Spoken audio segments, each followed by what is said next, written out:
Hello friend, আসসালামু আলাইকুম। Welcome back to my channel. আশা করছি সবাই আল্লাহর অশেষ রহমতে ভালো আছেন। আলহামদুলিল্লাহ আমরা আল্লাহর অশেষ রহমতে ভালো আছি। তো এই যে দেখতেই পাচ্ছেন, বাজার থেকে জলপাই নিয়ে এসেছে। একদম সতেজ সুন্দর, একদম তা ফ্রেশ লাগতেছিল। তো এটা আমি এক এক করে সবগুলো বার করে নিব। আসলে শীতের সিজনে অনেক অনেক সবজি আছে যেগুলো আসলে খুব পছন্দ করি আমিও। তো এই যে এক এক করে আমি জলপাইগুলো বের করে নিব। তো যদি আমার ভিডিওগুলো ভালো লেগে থাকে তাহলে অবশ্যই আমার চ্যানেলটি সাবস্ক্রাইব করে পাশে থাকা ছোটো বেল আইকনটি প্রেস করে দিবেন। এতে করে যখনই আমি ভিডিও আপ করব সাথে পৌঁছে যাবে আপনাদের কাছে, দেখে নিতে পারবেন। তো জলপাইগুলো অনেকটুকু বড় বড়ই ছিল, দেখতে পাচ্ছেন অনেকটা আসলে সুন্দর লাগতেছিল। আর জলপাইয়ে কিন্তু আচার বা তেলের আচার কিংবা মিষ্টি আচার সবগুলো বানিয়ে নেওয়া যায় অনেক সুন্দর করে। তো আশা করি সম্পূর্ণ ব্লগটি দেখবেন, সম্পূর্ণ ভিডিওটি দেখার চেষ্টা করবেন। এই তো আমি সবগুলো এক এক করে বের করে নিলাম, দেখতেই পাচ্ছেন অনেকগুলো আসলে। এই যে একদম। তো এরপরে কি কি আজকে রান্না করি সবগুলো শেয়ার করব। তো জলপাইগুলো রাখার পরে আমি কিচেনে চলে এসেছি রান্না করার জন্য। তো আমি দুইটা কড়াই দিয়ে পেঁয়াজ আর পরিমাণ মতো তেল দিয়ে নিয়েছি। কি রান্না করব সেটা কিন্তু এখনো বলিনি, বলবো অবশ্যই। তো এখানে যে আমি পেঁয়াজ কাঁচা ঝাল দিয়েছি এটাতে রান্না করব। এই যে এখানে আমি বাঁধাকপি নিয়েছি, এটা অবশ্যই কেটে ধুয়ে ক্লিন করে নিয়েছি। দেখতেই পাচ্ছেন কতটা ফ্রেশ লাগতেছিল। এই যে আমি এখানে অল্প নিয়েছি, এর জন্য অল্প পেঁয়াজ কাঁচা ঝাল দিয়ে নিয়েছি। তো এটা আমি ব্রাউন কালার করে ভেজে নিব। যে এখানে আমার পেঁয়াজটা প্রায় ব্রাউন করে ভাজা প্রায় হয়ে গেছে। এটাতে আমি অল্প পেঁয়াজ দিয়েছি কারণ আমি এটাতে মাছ রান্না করব। আর মাছটা অলরেডি আমি ম্যারিনেশন করে রেখেছি। তো এই যে মাছটা আমি এখানে পাঙ্গাস মাছ নিয়েছি।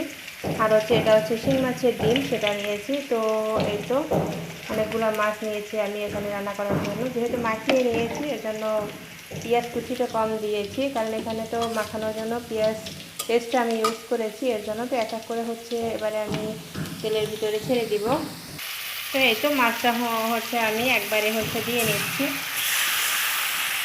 তো মাছটা দেওয়ার পরে আমি মাছটাকে ভালো করে নেড়ে ছেড়ে পেঁয়াজ আর তেলের সঙ্গে ভালো করে মিশিয়ে নেব।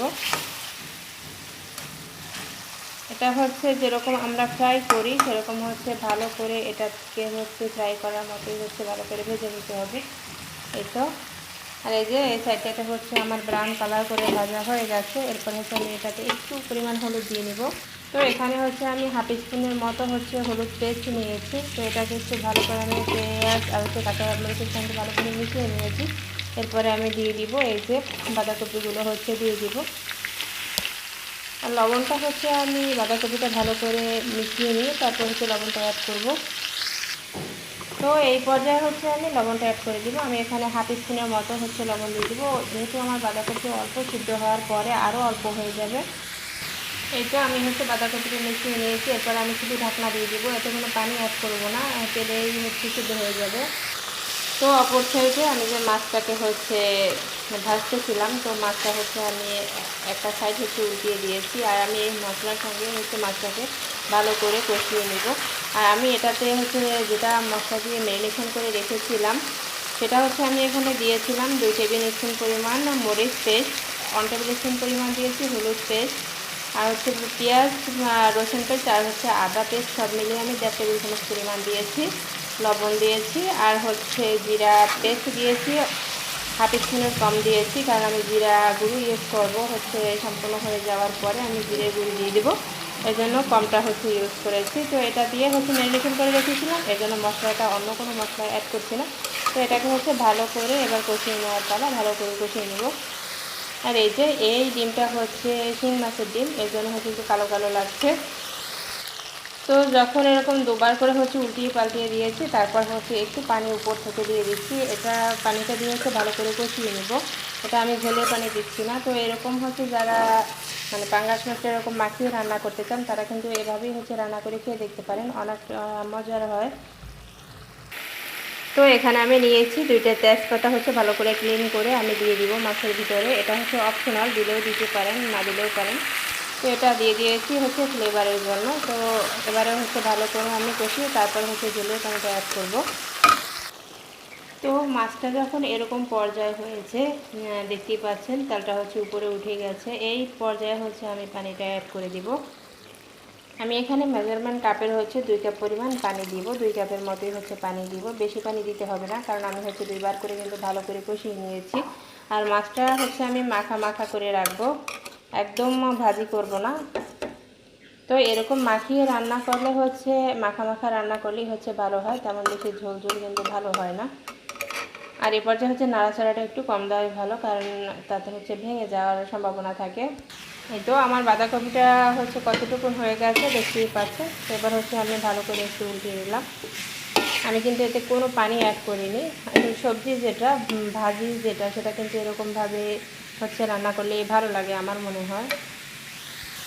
তো আমি যখনই হচ্ছে বাঁধাকপি ভাজি করি আমি এরকমভাবেই হচ্ছে করি, পেঁয়াজ কাঁচা জল তেল দিয়ে একটু হলুদ, বেশি মশলা অ্যাড করার কোনো প্রয়োজন হয় না। আমার মনে হয় এরকমভাবেই খেতে খুব মজা হয়। তো এরকমভাবে হচ্ছে বাসায় ট্রাই করে দেখবেন কীরকম হয়। তো অবশ্যই এর আগে হচ্ছে আমি চিকেন করেছি, তো চিকেনটা আমার হয়ে গেছিলো, চিকেনটা আসলে শেয়ার করা হয়নি। তো চিকেনটার ভিডিও হচ্ছে আমি দিয়ে দিব। একসঙ্গে সব ভিডিও হচ্ছে ফ্ল্যাশ করা যায় না, যদিও একা মানুষ হয় না। তো বার্থডে গিফটগুলো শেয়ার করার পরে আমি হচ্ছে কিচেনে চলে এসেছি। তো কিচেনে এসে হচ্ছে আমি আজকে চিকেন রান্না করব, আর হচ্ছে বাঁধাকপি যেটা আছে সেটা হচ্ছে ভাজি করব। তো আপনাদের সঙ্গে শেয়ার করব শুধু চিকেন রান্নাটা। তো এখানে আমি চিকেন রান্না বসানোর জন্য আমি পরিমাণ মতো তেল দিয়ে দিয়েছি কড়াইতে। এখানে 3 টুকরো দারুচিনি, 3টি এলাচ, একটা তেজপাতা দিয়ে নিচ্ছি আমি। এটা হচ্ছে ফ্লেভারের জন্য, সেটা আমরা হচ্ছে সবাই জানি। তো আমি এটা থেকে কোনো কুচি পেঁয়াজ রসুন কিছু ইউজ করব না, এটাতে আমি সম্পূর্ণ পেস্ট ইউজ করব। তো এখানে আমি আদা রসুন পেঁয়াজ পেস্ট নিয়েছি, এখানে আমি 3 টেবিল চামচ পরিমাণ হচ্ছে নিয়েছি। তো সেটা হচ্ছে আমি একবারেই হচ্ছে দিয়ে নিয়েছি। তো এটা হচ্ছে তেলের সঙ্গে আমি ভালো করে কষিয়ে নিচ্ছি। আর এই ফাঁকে হচ্ছে আমি মরিচটাও হচ্ছে অ্যাড করে দিব। যেহেতু আমি এখানে অল্প চিকেনে রান্না করব, তো এর জন্য হচ্ছে আমি এখানে 1 চামচ পরিমাণ হচ্ছে এখানে মরিচ পেস্ট দিয়ে নিয়েছি, দেখতেই পাচ্ছেন। তো এক্ষেত্রে যেটা হয়, যখন আপনারা বেশি রান্না করবেন তখন একটু বেশি বেশি দিয়ে নেবেন, আর আমি যেহেতু অল্প করতেছি সেক্ষেত্রে আমি একটু অল্প করে নিচ্ছি। আর আমি যে চামচটা নিয়েছি চামচটা কিন্তু বেশ বড়, এর জন্য একটু বেশি দিয়েছি, একবারে দিয়ে নিচ্ছি। তো এখানে হচ্ছে আমি হলুদ পেস্টটা হচ্ছে দিয়ে দিচ্ছি। তো হলুদ পেস্টটা আমি আপনাদের ক্ষেত্রে বোঝানোর জন্য আমি 2 বারে দিয়ে নিচ্ছি, যাতে করে ছোটো চামচ যারা ইউজ করবেন তারা আসলে আনুমানিকটা বুঝতে পারেন। তো এর জন্য হচ্ছে আমি এরকমভাবে দেখিয়ে দিলাম। তো এটা দিয়ে হচ্ছে আমি ভালো করে কষিয়ে নিব। আর এরকম পর্যায়ে আমি লবণটা অ্যাড করব না, কারণ রান্নার ক্ষেত্রে যেটা হয় এরকম পর্যায়ে আমি লবণটা অ্যাড করলে আমার আসলে খুব ভয় লাগে, কারণ অনেকটা ছিটে ওঠে। উপরের দিকে যখন ছিটে ওঠে তখন অনেক সময় হাতে লেগে যায়। তো এর জন্য হচ্ছে আমি লবণটা এ পর্যায়ে অ্যাড করলাম না। তো জিরা পেস্টটা হচ্ছে আমি দিয়ে নিয়েছি ফাঁকে। তো হচ্ছে এখানে আমি 1 টেবিল স্পুন পরিমাণ জিরা পেস্ট দিয়েছি। এটা আমি তেলের সঙ্গে ভালো করে কষিয়ে নেব, যেহেতু আমি পেস্ট মশলাগুলো দিয়েছি।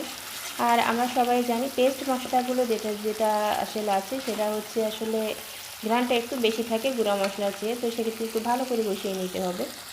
তো এখন এই পর্যায়ে হচ্ছে আমি একটু পানি অ্যাড করে দেব।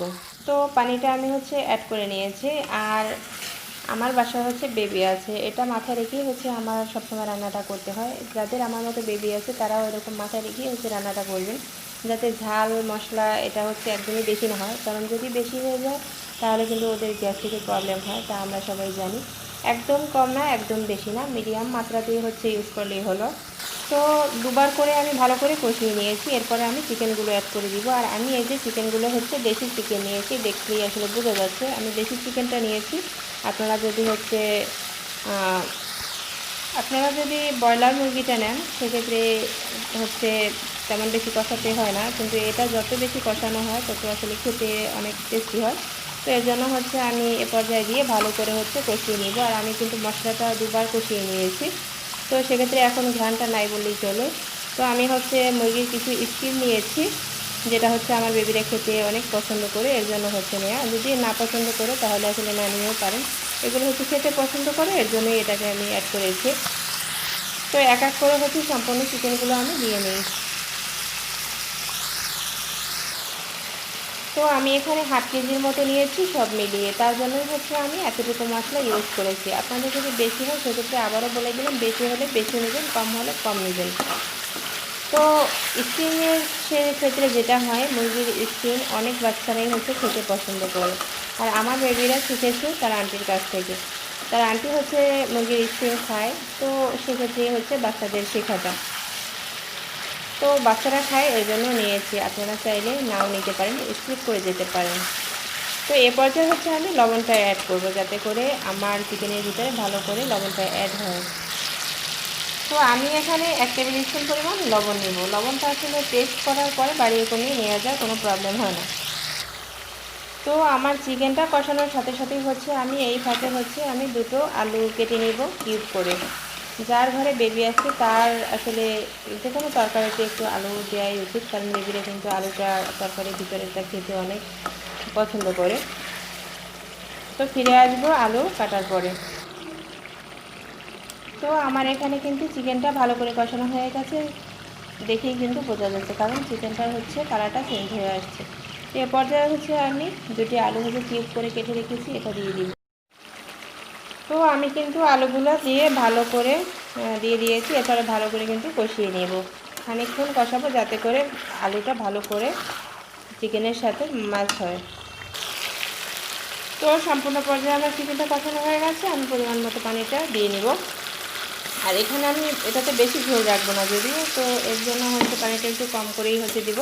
আর যেহেতু দেশি চিকেন, সিদ্ধ হতে একটু পানি লাগবে, তো এর জন্য হচ্ছে মিডিয়াম পর্যায়ে দিব, যাতে করে সিদ্ধটা হয়ে যায়, বেশি ঝোল না থাকে।